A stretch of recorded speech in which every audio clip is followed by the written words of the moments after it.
Vamos a explicar los diferentes movimientos de la Tierra. Con los movimientos de la Tierra no me refiero a los que todos sabemos en la escuela, que es simplemente el movimiento de rotación y el movimiento de traslación alrededor del Sol. Estamos hablando de otros movimientos secundarios que son los que nos van a permitir fechar esculturas que tengan referencias astronómicas, cuándo se construyeron o cuándo se esculpieron, documentos, obras literarias que tienen referencias astronómicas, sabremos decir cuándo se escribieron, incluso monumentos megalíticos que tienen referencias astronómicas, sabremos decir cuándo se construyeron. Bueno, eso en menos de 5 minutos vamos a ver hacerlo, pero para eso tendremos que aprender un poco los movimientos que tiene la Tierra. Bueno, pues sabemos que la Tierra, aparte de girar alrededor de sí misma en 24 horas y girar alrededor del Sol, la Tierra tiene un movimiento que se llama la precesión de los equinoccios. Ahora mismo el eje de la Tierra mira a la estrella polar, ¿vale? Pero dentro de un tiempo mirará a esta otra estrella, y dentro de un tiempo a esta, y dentro de un tiempo a esta, y dentro de un tiempo a esta, y dentro de un tiempo a esta. Es decir, estará inclinada justo en el sentido contrario. Dentro de un tiempo a esta, dentro de un tiempo a esta, dentro de un tiempo a esta, y pasados 25.000 años volverá a mirar a la estrella polar.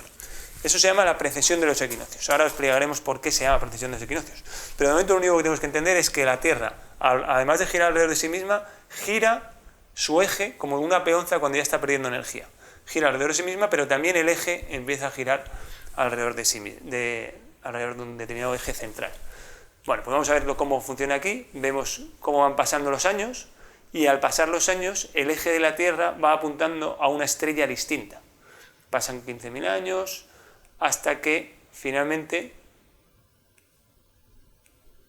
pasan los 25.700 años y volvemos a mirar a la misma estrella. Vale. Esto visto desde donde apuntamos, podemos ver que ahora mismo la estrella polar está apuntando a la estrella polar, el eje de la Tierra está apuntando a la estrella polar, pero pasados los años vamos a ir apuntando cada vez a una estrella distinta. Es decir, que lo que decimos de que la estrella polar marca el norte ahora, pero en la época de los fenicios no marcaba el norte, era otra estrella distinta. Y ahí volvemos a marcar la estrella polar 25.776 años después. Esto es simplemente porque el eje de la Tierra gira como una peonza. Bien. Pues vamos a ver por qué se llama esa precesión de los equinoccios. Ahora mismo, como sabemos, el eje de la Tierra, cuando el Sol lo tenemos cerca, es invierno en el hemisferio norte, porque el eje de la Tierra está mirando hacia el otro lado. Cuando el Sol lo tenemos lejos, porque estamos en una elipse, la Tierra gira alrededor del Sol con una elipse, lo tenemos lejos, pero es verano en el hemisferio norte, porque el eje de la Tierra está mirando un poco hacia el Sol. Y luego ya septiembre, diciembre, marzo, junio. Bien. Cuando el eje de la Tierra gire un poco, vamos a hacerlo en la siguiente diapositiva, al girar el eje de la Tierra y ya no estar mirando para allá, sino estar mirando un poco para allá, el solsticio de invierno se produce aquí. Ya no se produce aquí, sino que se produce aquí, porque hemos girado el eje. Antes se producía aquí, al haber girado el eje, el solsticio de invierno se produce aquí, el solsticio de invierno del hemisferio norte. Y todo se ha movido un poco.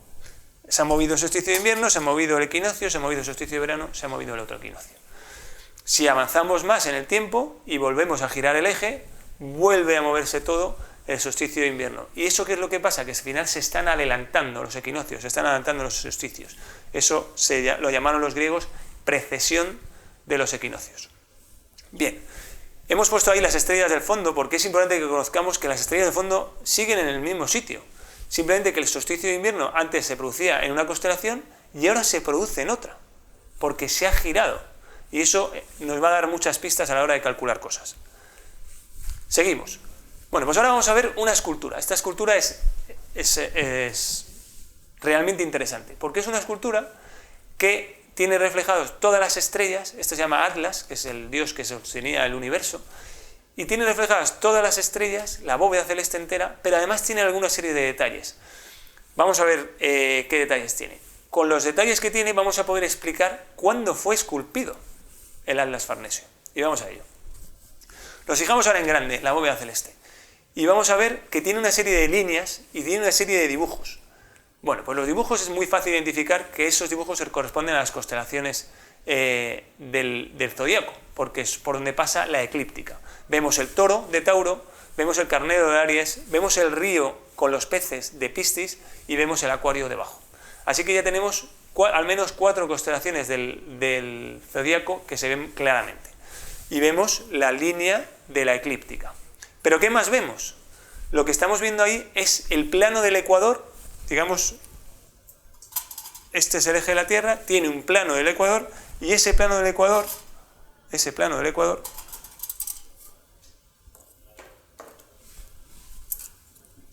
es este de aquí. Es decir, ese plano del ecuador rompe con la bóveda celeste en un plano, que es este de aquí.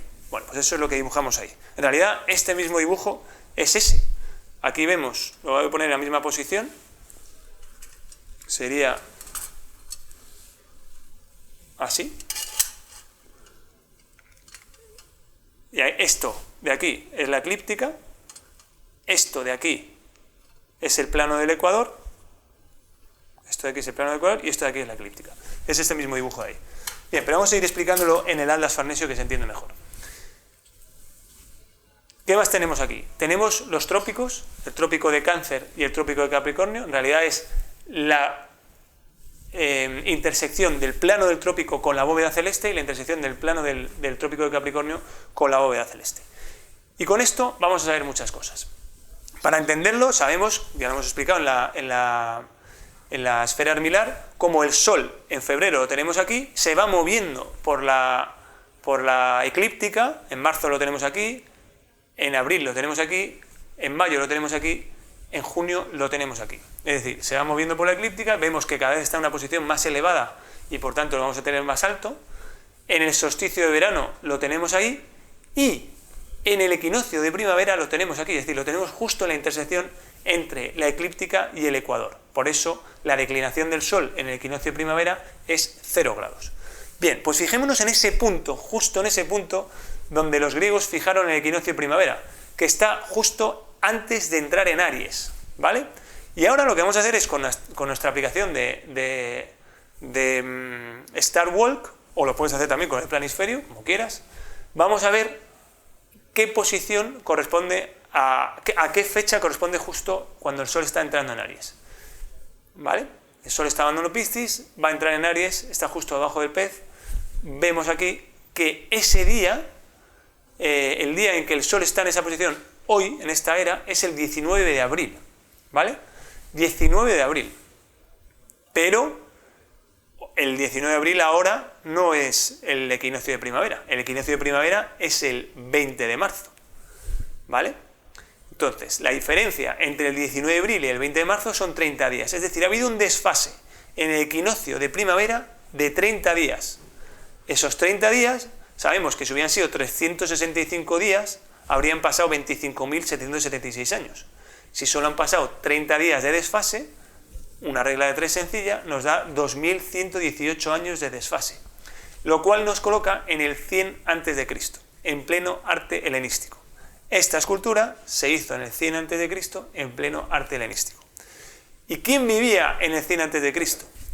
Pues el gran astrónomo griego Hiparco, ni más ni menos que Hiparco. ¿Y qué descubrió Hiparco? Pues ni más ni menos que la precesión de los equinoccios.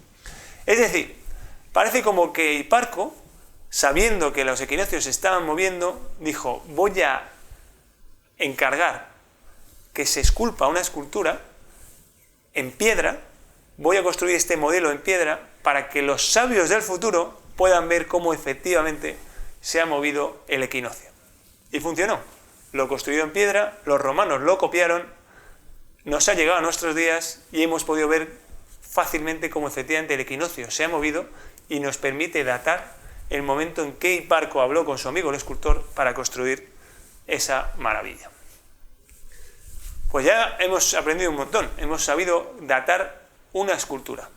Si quieres saber cómo, por curiosidad, qué aspecto tendría esa escultura si la fabricáramos hoy y hubiera un Hiparco sabio que quisiera dar pistas a los sabios del futuro, miramos en Star Walk y vemos cuál es la posición del Sol el día 20 de marzo. Y vemos que está ya pasado Piscis.